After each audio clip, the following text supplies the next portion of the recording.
My name is Stacy. I used to live with my parents, brother, and his wife at our family home. But a few months ago, my parents died in an accident. It's been quite busy ever since, but recently the situation has calmed down. I currently live with my brother and his wife Vanessa. She has a quite distinctive personality. I work from home, and except for necessary meetings outside, I am almost always at home. As a result, my sister-in-law considers me unemployed and often makes sarcastic remarks. Stacy, shall I help you find a job? You need to work hard. You can't live here forever. You know, I am working, right? Drying at home and playing around is not what I call work. How about a nighttime job like mine? It pays well. Since you were a shut-in and not good with customer service, maybe you'd prefer working in the kitchen? The truth is, I work as an illustrator from home, but my sister-in-law perceives it as me just staying home and playing. Vanessa's family runs a fishing business and she has always helped out, so she values active jobs. Some people work physically while others work using computers. She doesn't seem to understand this difference, so she tends to view me as not working because I don't go out. When my parents were alive, they used to explain my job to Vanessa, but after she complained to my brother, he also started to be strict with me along with her. One day, after Vanessa returned from her part-time job, during dinner, my brother said, "Vanessa says that you aren't actually working and just playing around on the computer all day. Vanessa continues to work even after getting married, but you, on the contrary, despite not being married, are taking it easy. Are you sure you're fine with that?" My brother actually understands my profession. Yet, he sides with Vanessa and has started to criticize me for being lazy. What are you talking about? Why do I have to be told such things? When I argued back and returned to my room, my brother followed and said, "The conversation isn't over. Vanessa is angry because she thinks our financial burden is increasing because you're not working. You know we're saving money, right?" I understand that my brother and his wife are living at our family home to save money for economic reasons. It seems Vanessa consulted with my parents, and that's how we started to live together. I heard my brother say he wanted to save as much money as possible before having children. After our parents died, I intended to ask my brother and his wife to leave the house, but my brother promised to reconsider his actions and asked to continue living together, so I agreed. Although my brother's behavior hasn't changed much, I thought it would be bearable for a while. Our house was newly built a few years ago and is quite comfortable, but it was costly. Since my parents did not have a group credit life insurance, the mortgage remained.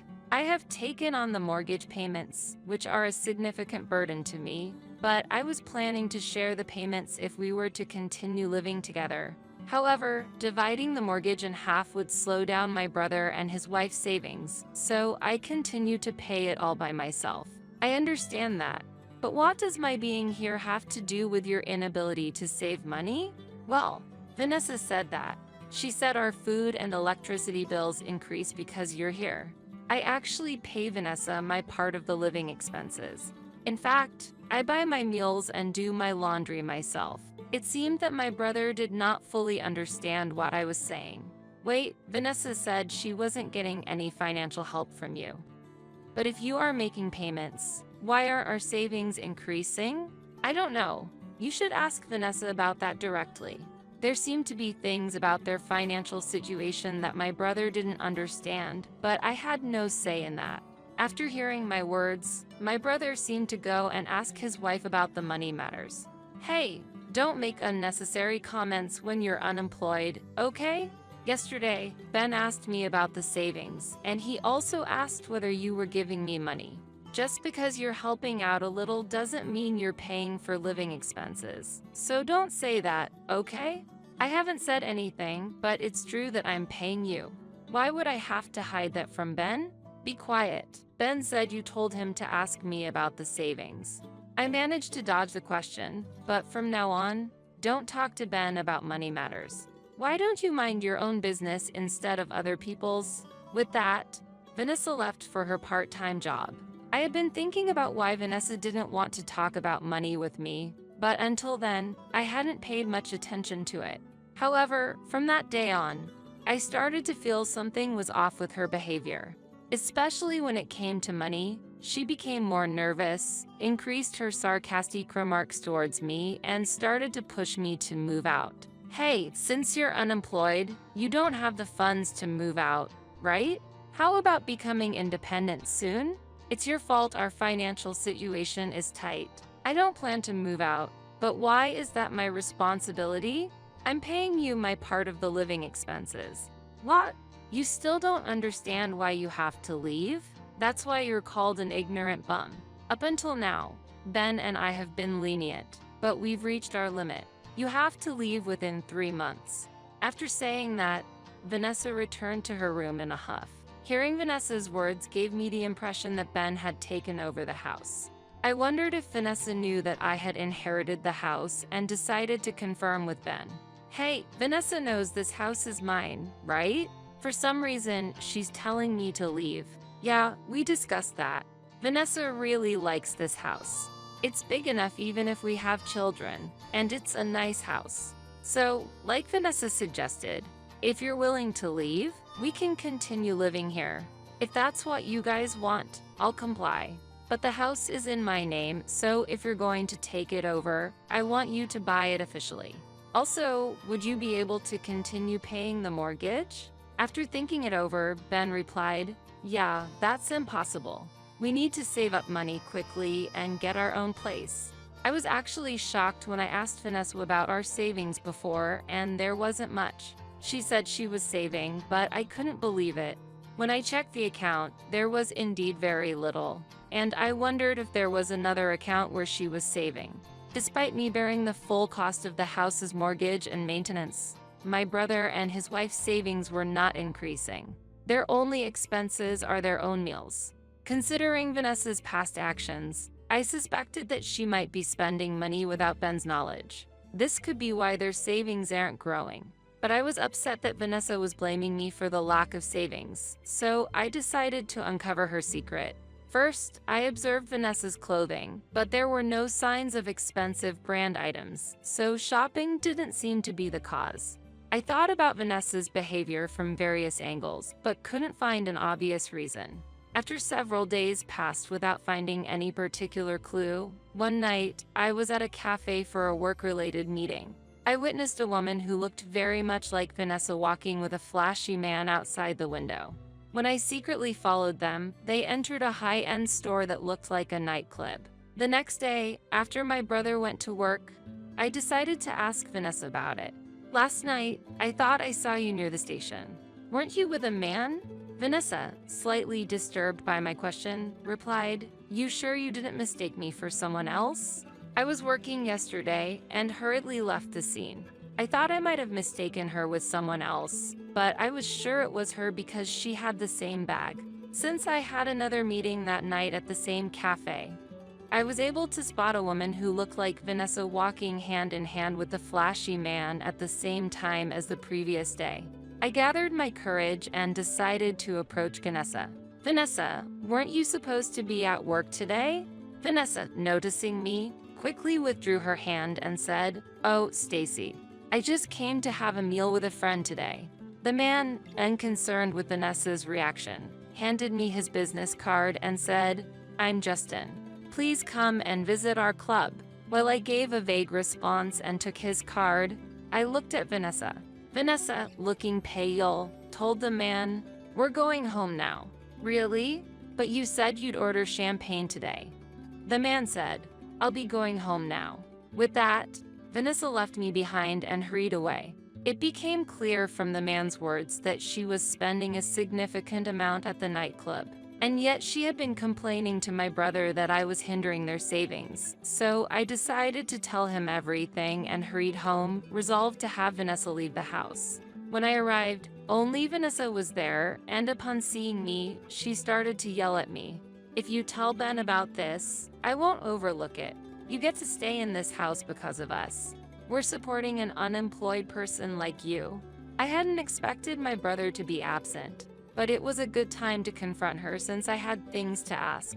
Vanessa still labeled me as unemployed and insisted I was living off them, so I boldly asked her, Vanessa, Do you by any chance think this house belongs to my brother?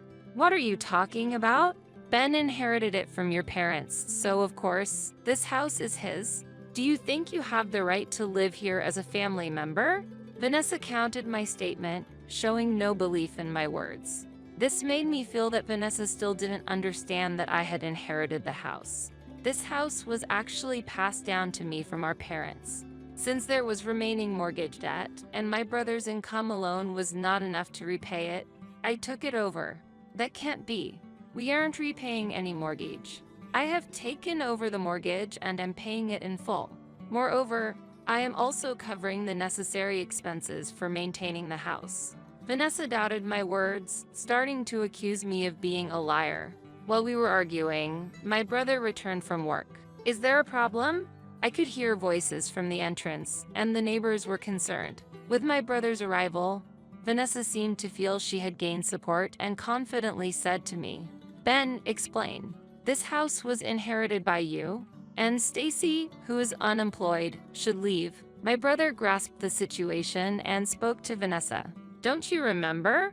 We couldn't continue to pay the mortgage and live off our income alone, so it was decided that Stacy would take over the house. Have you forgotten the promise we made to live here until we're financially stable?" I don't remember any promises like that. Despite my brother's explanation, Vanessa continued to claim she didn't remember.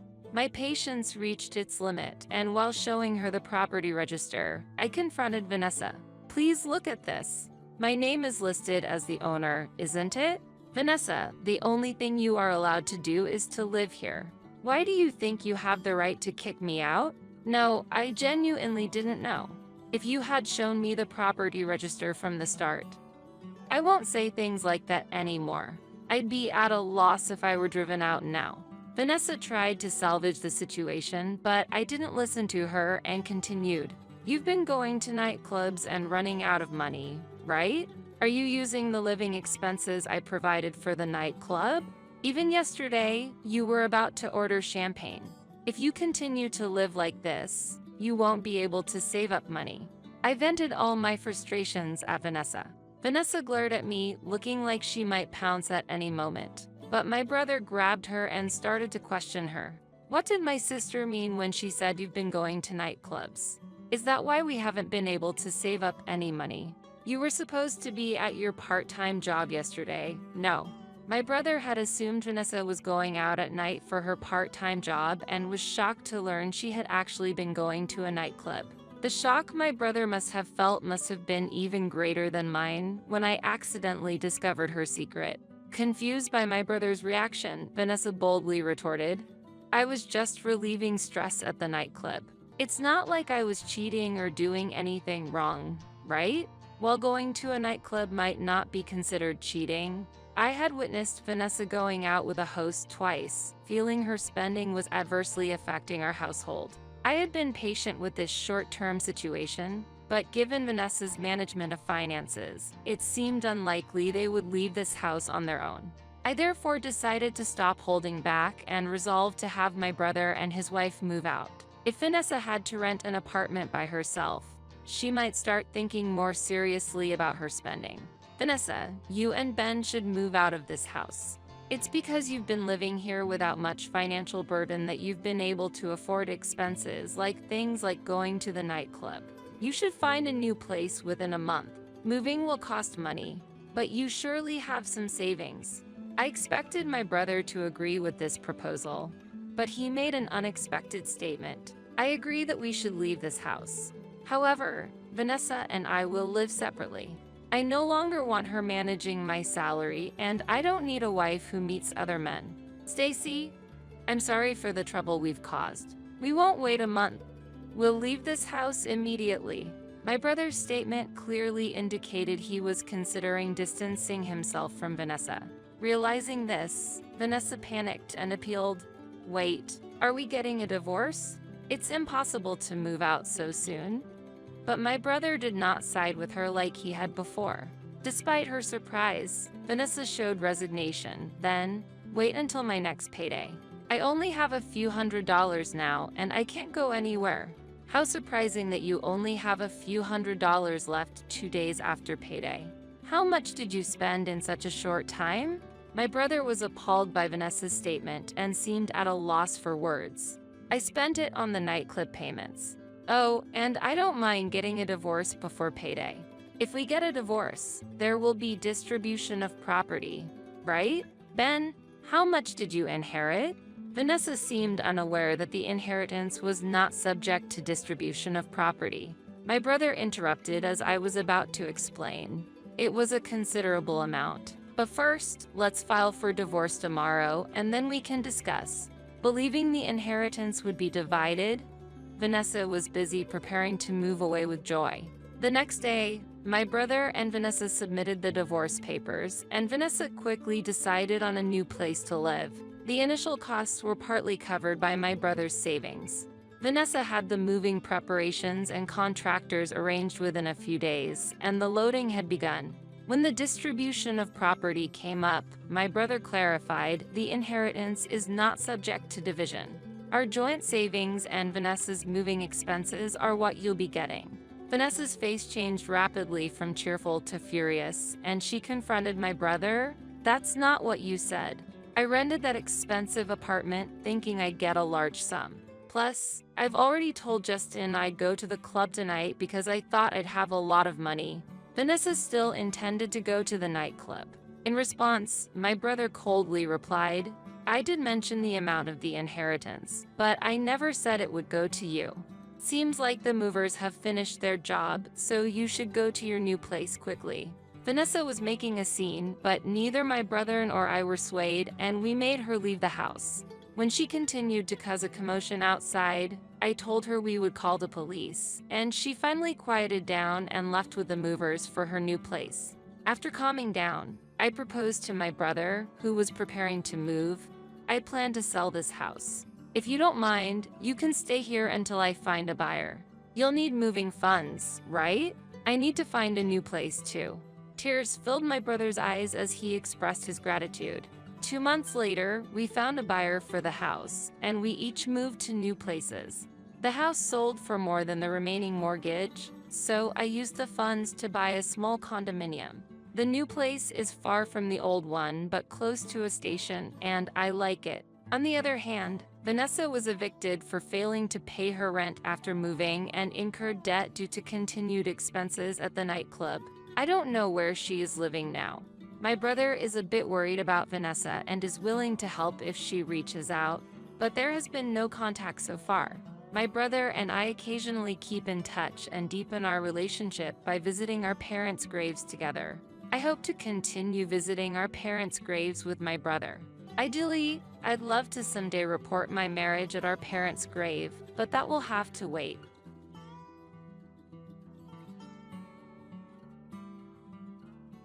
My name is Jane. I am currently fulfilling my role as a professional while simultaneously raising my beloved only son, Paul. I have a long history of work experience and never intended to give up my career, even after getting married. Especially in my small but independent company, I have never faced a situation where my salary was reduced even after returning to work post-childbirth. During the leave I took for my son's childcare, I entrusted the management of the company to someone I trust, so I never worried about the management or progress of the business. However, the only issue that troubles me amidst my peaceful days is entirely different. It involves the presence of my mother-in-law. My husband Danny, our son Paul, and I lived together in a comfortable house. But soon after my father-in-law passed away, my mother-in-law suddenly imposed herself into our home. I assumed she would return to her own home after a short stay, but she chose to continue living with us without showing any intention to leave. When I gently inquired, "How long do you plan to stay with us?" her reaction was unexpected. She became emotional and exclaimed, "How could a heartless daughter-in-law attempt to drive out an old woman like me? After losing my beloved husband, being forced to live alone in my hometown is incredibly cruel." Danny, who had overheard part of the conversation, rushed to her side and comforted her. "Mom, it's okay. I would never kick you out, so please don't cry." After she calmed down, Danny took her to a different room. Once we were alone, he looked at me sharply and accused, "How can you say such horrible things to my mother? Do you not have a heart?" Misunderstandings might have arisen because Danny did not hear the whole conversation, but I had not forbidden my mother-in-law from living with us. As I explained, I was just asking how long you plan to stay, not that I wanted her to leave. He retorted, "Asking about the stay sounds like you want her to leave early. Can't you understand other people's feelings?" I regret using inappropriate words, but I never intended to drive her out. However, Danny, taking my mother-in-law's excessive reaction at face value, seemed to have decided I was in the wrong. I had no choice but to leave the situation as it was, making my daily life's small troubles deepen due to complex family relationships and the nuances of emotions involved. As a business owner, mother, and wife, I juggle these roles daily, trying to balance each. I wonder how long my mother-in-law plans to stay in our home.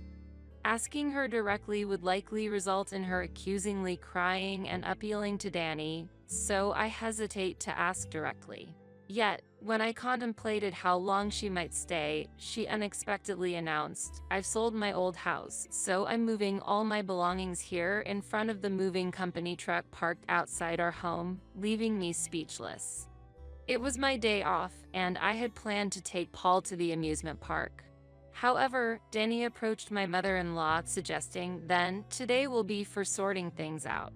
This visit to the amusement park was a promise made long ago, eagerly anticipated by Paul, who looked disappointed when he asked, "Mom, what about the amusement park?" "Don't worry, Paul. As promised, we're going to the amusement park," I reassured him. Danny frowned and showed his dissatisfaction, asking, "Are you planning to leave the luggage unattended just for going to the amusement park?" I confidently argued, "Why should we change our plan for a family visit to the amusement park, breaking a promise to our child for sorting luggage?" I find such behavior unacceptable. The visit to the amusement park had been planned weeks in advance, with all preparations made for that day. Yet, I was not informed about the move, and when told today was the day for unpacking, I prioritized the plans already set. Nevertheless, my mother-in-law began to cry exaggeratedly, claiming Jane finds living with me uncomfortable. That's why she prioritizes her child over me. Hearing this, the movers, either feeling the situation was deadlocked or tired of my mother-in-law's exaggerated performance, quietly pointed out, "Unpacking can wait. Shouldn't promises to children take priority? And did you properly inform your wife about the move?" Upon hearing the calm comment, my mother-in-law blushed and felt ashamed. Danny, witnessing this development, did not defend her but merely looked at me intently. It appeared that Danny prioritized helping his mother with the move over our planned enjoyable family visit to the amusement park. In light of this situation, I decided to take my son, Paul, to the amusement park as previously planned. Unfortunately, this choice created a noticeable distance between my husband and me. One day, my mother-in-law said to me, "Jane, would you mind staying at home on your next day off?" I asked her why. "The truth is, I want to spend time with Paul, but since you always monopolize him, I hardly get the chance to play with him," she complained. This request came about a week after she had moved into our house without permission. She probably overheard my plans to take Paul to the shopping mall on my next day off. Suddenly, she forbade me from visiting the shopping mall, asserting, "Danny, Paul, and I will go to the shopping mall, so you should stay at home." Normally, there would be an option for the whole family to go out together, but excluding me seemed very selfish. Having witnessed her previous fake crying and such behavior, I could no longer trust her words. Therefore, considering it unthinkable to leave my child with someone I couldn't trust, I suggested, "Why don't we all go out together?" Although she looked displeased, she could not directly accuse me of being mean and reluctantly agreed. At the shopping mall, I began selecting clothes for Paul as originally planned, choosing slightly larger sizes considering children's rapid growth. My mother-in-law interrupted, "Why can't you choose the right size? This is the perfect size for Paul, bringing a size that fits him right now. Even when I explained, children grow fast, she argued. When he grows, we can just buy new clothes. There's no need to save so much. I was dumbfounded by her short-sightedness. Selecting perfectly fitting clothes and buying new ones every time they become small is clearly a waste of money. We didn't have the financial leeway to spend money in such a way at our house. When I hesitated to purchase, Danny appeared and pointed out, "I support the family financially. If you try to save, it makes me look stingy to others." Eventually, Danny covered the shopping expenses for my mother-in-law. Paul wore his new clothes comfortably for a while but soon complained, "These clothes are too tight now," and stopped wearing the clothes chosen by my mother-in-law. She seemed to have mixed feelings about this change. Out of necessity, I passed the outgrown clothes to a colleague's mother I had befriended at the daycare. This act was well received, making me feel happy. However, the existence of the daycare seemed undesirable to my mother-in-law. "Why do you need to leave Paul with others when I'm here?" Moreover, continuing to work with a child is not good for their education, she criticized. I couldn't agree with this point, responding, "The reality is, we can't make ends meet without my job," but she just snorted, "How much do you even earn?" I'm confident Danny's earnings surpass that. "We can manage without your help. Besides, you're probably a burden at work anyway." It seemed possible that Danny hadn't told his mother about my role as a business owner. His occasional bragging nature might have led him to hide such an important fact, perhaps to avoid letting his mother know that his wife earns more than he does. Faced with such a situation, I was deeply disappointed. "Actually, I earn more than Danny," I explained calmly yet firmly. My mother-in-law's response turned to anger. "How can you say such a thing? Looking down on your own husband and boldly declaring you earn more. Do you not respect your husband? You neglect your duties at home and boast about out-earning him. Don't you have any respect for him? Danny can manage perfectly fine without you," she exclaimed furiously. As her anger reached its peak and her voice echoed throughout the room, Danny appeared, asking, "What's going on here?" As if she had found reinforcements, my mother-in-law spoke with renewed vigor. "Hey, Danny. Actually, we wouldn't be troubled without Jane, right? It should just be you, me, and Paul living happily together. Don't you think our life is being constrained because Jane is here?" She said, "What? Yeah," Danny hesitantly, but eventually, showed his agreement. "Then the best thing to do is to divorce," she continued, and shockingly, she immediately took out a divorce form. It seemed she had wanted our divorce for some time. I no longer had any expectations for a father who prioritizes his mother over his child. However, I had no intention of giving up custody of my child. "It seems my presence is entirely unwelcome. If you wish for a family of 3, then I shall leave this house," I responded calmly. And without hesitation, I signed the divorce form she proposed. Despite forcing me to cancel our amusement park plans and insisting on helping with the packing, as soon as I started preparing to move out, she took Danny on a trip. Though she invited Paul to a trip, he had seen her unpleasant behavior towards me and still resented her for nearly causing us to miss our amusement park trip. He chose to stay with me, declining her invitation. Thus, Danny and she ended up going on a trip alone. I took this opportunity to move mine and Paul's belongings to a new home. I also left a letter stating that the responsibility for future rent payments, custody, and property division would be Danny's, as outlined through a lawyer. Returning from a week-long trip, Danny and his mother, unaware of the situation, contacted me surprisingly quickly. "Jane, why did you take Paul with you? Mom is worried. I'm supposed to have custody, aren't I?" he accused. It became clear at that moment that Danny had not yet read the letter I left. "Please read the letter on the living room table," I said. Danny replied, "Oh, Mom said she would look at it first. I've outlined that you'll be taking on $4,000 rent responsibility, that I will not transfer Paul's custody. and that we'll discuss property division through a lawyer, I explained. Rent is $4,000, he exclaimed in surprise. He knew the housing was rented and that I had been making the payments, but he was unaware of the specific amount. I couldn't believe he was unaware of the rent amount while managing our finances. Indeed, this house was a rental, costing a hefty $4,000 monthly, and initially, I was against living here. However, Danny was adamant about living in this house, and eventually, we rented it according to his wishes. As a president, you should have no problem with this level of rent, right? He said, leaving the burden to me. As a result, I ended up paying $4,000 rent monthly, with Danny covering other living expenses. However, he was careless with money and prone to spending impulsively. There was an instance at the shopping mall where, after shopping without calculating, my mother-in-law ended up short at the register and reluctantly called me for help.